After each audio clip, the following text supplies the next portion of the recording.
사랑하는 행복한 교회 성도 여러분, 이 영상을 보시는 하나님 나라의 귀한 자녀 여러분, 오늘은 2022년 9월 1일 목요일입니다. 매일 성경은 9월 1일부터 에베소서를 하겠습니다. 먼저 서론 부분을 말씀드리겠습니다. 첫 번째, 바울과 에베소. 로마 영토에서 세 번째로 큰 항구 도시 에베소는 인구 약 25만으로 추정되는 소아시아 문물의 허브 역할을 담당하고 있었습니다. 풍요로운 삶의 다양한 기회를 제공하는 도시, 인종, 문화, 종교 등 모든 면에서 다원화와 혼합화를 이루고 있었습니다. 당시 상당한 규모의 유대 공동체, 아마도 10,000명 이상 정도의 사람들이 다수의 회당에서 예배 드리며 공동체를 형성하고 있었습니다. 에베소 하면 가장 먼저 떠오르는 것은 단연 아데미, 아르테미스 신전입니다. 주전 4세기 중엽 세워진 이 신전은 세계 7대 불가사리 중의 하나로서 아테네 파르테논 신전의 4배에 달하는 크기와 그 위용을 자랑하고 있습니다. 하늘과 땅의 통치자요 도시의 수호신 아데미 여신은 에베소인들의 모든 정서적 배경에 자리잡고 있었습니다. 아데미뿐만이 아니라 에베소는 신들의 성지이기도 했습니다. 신전들, 마술, 그리고 토속신앙은 거대한 종교적 혼합주의를 양산하고 있었습니다. 바울은 고린도에서 1년 6개월 사역을 뒤로하고 2차 전도여행을 마무리 지으러 안디옥으로 향했습니다. 그 과정에서 브리스길라와 아굴라 부부와 함께 소아시아 에베소를 잠시 방문했습니다. 그곳 사람들이 바울에게 오래 머물기를 청했으나 사도행전 18장 21절에 보면 하나님의 뜻이면 돌아오리라 하고 떠났습니다. 브리스길라와 아굴라 부부를 남겨둔 채 자신은 에베소를 떠나게 된 것입니다. 다시 에베소에 왔을 때 바울은 3년을 머물며 쉼없이 눈물로 교회를 세우고 복음을 전했습니다. 그는 고린도 교회로 보낸 편지에 자신의 에베소 사역을 맹수의 도전을 받는 것으로 영적으로 표현했습니다. 고린도전서 15장 32절에 기초하고 있습니다. 사역의 위험성과 고단함을 내비치는 장면입니다. 누가는 사도행전 19장에서 바울이 에베소에서 아데미와 관련하여 경험한 큰 소요를 보고하고 있습니다. 소요가 그친 후 바울은 에베소를 떠나 마게도냐로 넘어갑니다. 다시 소아시아 밀레도 항구에 들렸을 때 에베소 교회 장로들을 그곳으로 청해 마지막 만남을 가진 후 눈물의 작별을 고하고 있습니다. 사도행전 20장에 그 장면이 보고되고 있습니다. 두 번째는 기록 목적과 배경에 대해서 이야기하겠습니다. 전통적인 견해와 달리 19세기 중엽부터 바울의 에베소서 저작서를 의심하고 부인하는 이들이 등장했습니다. 오늘날 많은 주석가도 그 대열에 합류하여 에베소서를 소위 제2의 바울 서신으로 분류합니다. 그들은 바울 측근 중 한 사람이 기록했을 거라고 추정하면서 저작 연대를 70년대 이후로 미루고 있습니다. 그 근거도 다양합니다. 먼저 바울의 다른 편지들과의 신학적 내용의 상위성입니다. 그리스도의 우주적 역할, 악한 영들과의 전투, 교회의 우주적 차원 등은 바울 저작서를 인정하는 다른 편지들과의 상위점으로 다루어집니다. 특별히 교회론에서 상당히 발전된 특징을 보인다는 면에서 그렇다고 할 수 있습니다.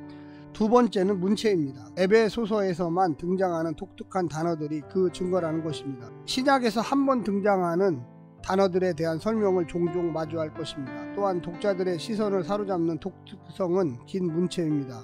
예를 들면 1장 3절부터 14절, 1장 15절부터 23절, 3장 1절부터 7절이 각각 한 문장으로 되어 있습니다. 또 하나의 근거는 내용과 형식의 짝을 이루는 골로새서와의 관계입니다. 에베소서 9절의 3분의 1이 골로새서와 평행을 이루고 골로새서 단어 3분의 1이 에베소서에 등장합니다. 골로새서의 바울 저작서를 인정하는 것이 곧 에베소서에서 저작서를 거절하는 근거로 사용된 것입니다. 하지만 이런 반대 주장들은 반론이 가능합니다. 한 사람의 사고는 언제든 발전할 수 있으며 문체는 발신자와 수신자의 상황, 다루는 주제와 배경 등 다양한 요소에 의해 충분히 다르게 구성될 수 있습니다. 특별히 바울의 신학적 깊이를 가히 측정할 수 없을진데 그의 깊은 언어의 셈에서 뿜어나오는 어휘와 문체들을 학자들이 편견으로 세워둔 기준으로 전부 진단할 수가 있을까요? 골로새서와 에베소서의 다른 이유도 같은 논리입니다. 골로새서가 특정 상황을 반영하고 에베소서는 일반 상황을 염두에 두고 썼다면 동일 저자로 볼 수 있습니다. 하나님의 뜻으로 말미암아 그리스도 예수의 사도된 바울 1장 1절과 갇힌 자 된 나 바울 31절의 저작을 부인한다면 투옥 중에도 오로지 교회를 향해 간절한 마음으로 두근거렸던 그의 심장을 제거해야만 합니다. 그렇게 에베소서를 읽는다면 우리는 싸늘한 몸을 관찰하는 것과 같습니다.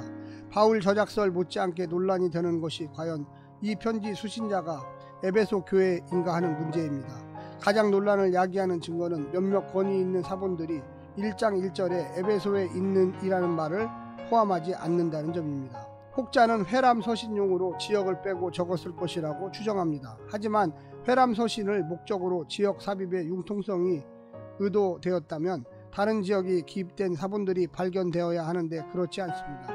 또 혹자는 수신자가 라오디게아 교회라고 주장합니다. 사실 이 주장은 2세기 마르시온에 기인하며 바울이 골로새서에서 라오디게아로부터 올 편지를 읽으라고 한 그 편지가 현재 에베소서라는 것입니다. 이 또한 정말 그렇다면 라오디게아에 있는 을 포함한 사본이 있을 법한데 권위 있는 사본들이 그 표현이 없는 독법을 취하기 때문에 이 문제의 진실은 여전히 베일에 가려져 있습니다. 하지만 충분한 가능성을 뒷받침하는 많은 사본의 내적 지지와 교부 이그나티우스의 외적 증거들이 있습니다. 에베소 교회가 바울의 의도한 수신자라고 추정한다면 주 독자는 에베소 성도들이고 더불어 에베소 주변 이방 성도들도 얼마든지 편지의 대상이 될 수 있도록 지역명을 기입하지 않았을 수도 있습니다.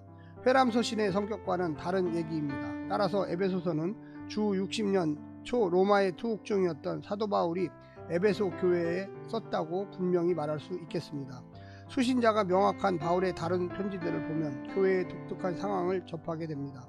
편지의 목적은 자연스럽게 그런 상황과 연결되기 마련입니다. 하지만 에베소서는 바울의 편지들 중 가장 교회의 정황을 읽어낼 만한 특별한 이슈가 드러나지 않는 편지입니다. 때문에 내용이 일반적이고 공적이어서 기록 목적 또한 그렇습니다. 하나님의 창세 전 경륜에서부터 교회의 신비와 충만 그리고 신앙 윤리 등 대단히 우주적이고 광대한 내용을 가르치고 교훈합니다. 물론 이런 보편적 내용들로부터 에베소 지역의 보편적 정황을 유추해 볼 수 있습니다. 거짓 가르침의 위험이라든지 과거 신전 공동체에 몸담았던 삶의 특징과 현재 그들과의 갈등, 교회 내 거룩성을 훼손하는 옛 습관 등 다양한 정황들이 편지에 스며들어 있습니다. 에베소서 맥락에서 유추할 수 있는 분명한 사실 한 가지는 바울이 예수 안에 들어와 연회장 성도들의 새로운 정체성과 그에 걸맞는 삶에 무척 열의가 있었다는 점입니다. 회심한 성도들의 변화된 정체성과 그런 변화가 어떻게 이루어졌는지 그리고 그런 삶은 구체적으로 어떤 모습인지 상술하고 있습니다. 따라서 바울은 성도들이 삼위 하나님의 구원사역에 대해 명확히 알고 우주적인 하나님의 뜻과 계획 속에서 하나님을 본받는 삶을 적극적으로 추구하기를 독려하고 있습니다. 세 번째는 중심 주제입니다.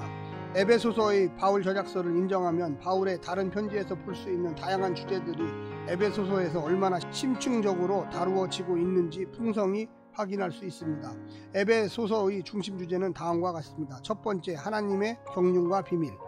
바울은 편지 서두에서 찬송시를 통해 성도의 구원을 예수 그리스도를 통해 그 기쁘신 뜻대로 예정된 하나님의 경륜으로 소개합니다. 하나님은 허물과 죄로 죽었던 그들을 그리스도와 함께 살리사 은혜로 구원을 베푸셨습니다. 그 하나님은 모든 가족의 첫 아버지가 되시며 구원 얻은 성도들은 이방인이나 유대인이나 모두 하나님의 한 가족으로 편입되었습니다. 그리고 예수 안에서 동일한 상속자가 되었습니다.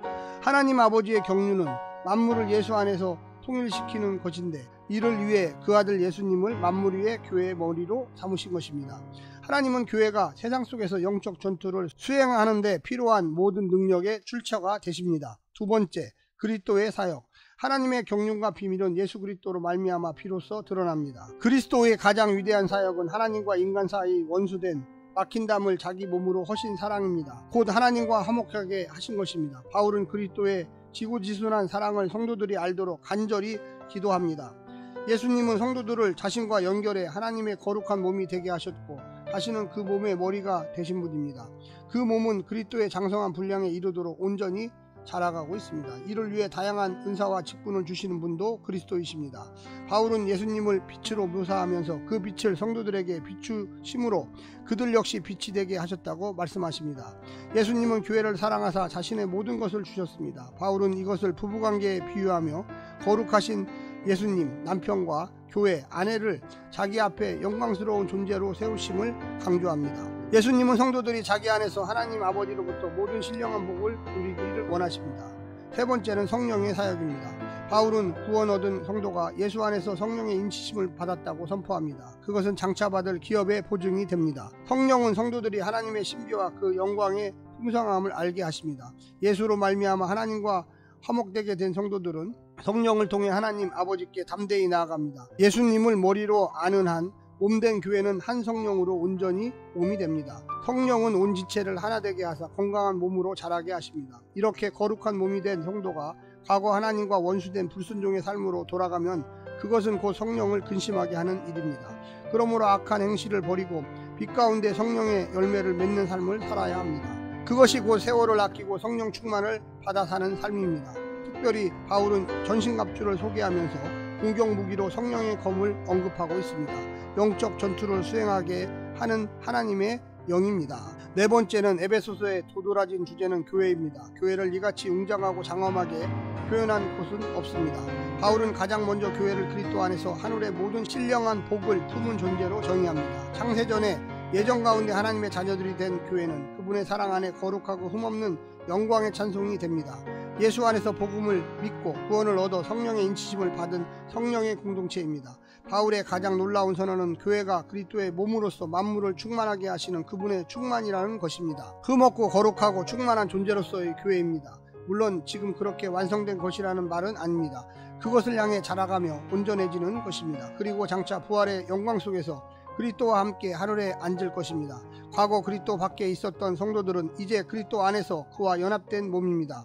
그와 연결된 거룩한 성전이며 그 안에 뿌리를 내리고 자라는 나무가 됩니다. 교회로서 성도에게 가장 큰 영광은 그들이 하나님의 사랑받는 자녀가 되었다는 사실입니다. 그러므로 자녀가 아버지를 본받듯 성도는 하나님을 본받는 자가 됩니다. 이것은 과거 우상과 연합해 그것을 본받던 상과 대비됩니다.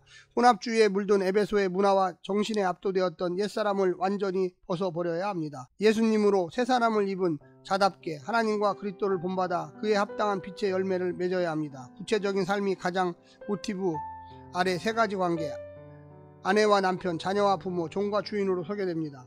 사랑 안에서 복종하고 섬김으로 서로를 유익하게 하며 건강히 자라가는 관계가 됩니다. 끝으로 교회는 영적 전투를 수행하는 하나님의 군대와 같습니다.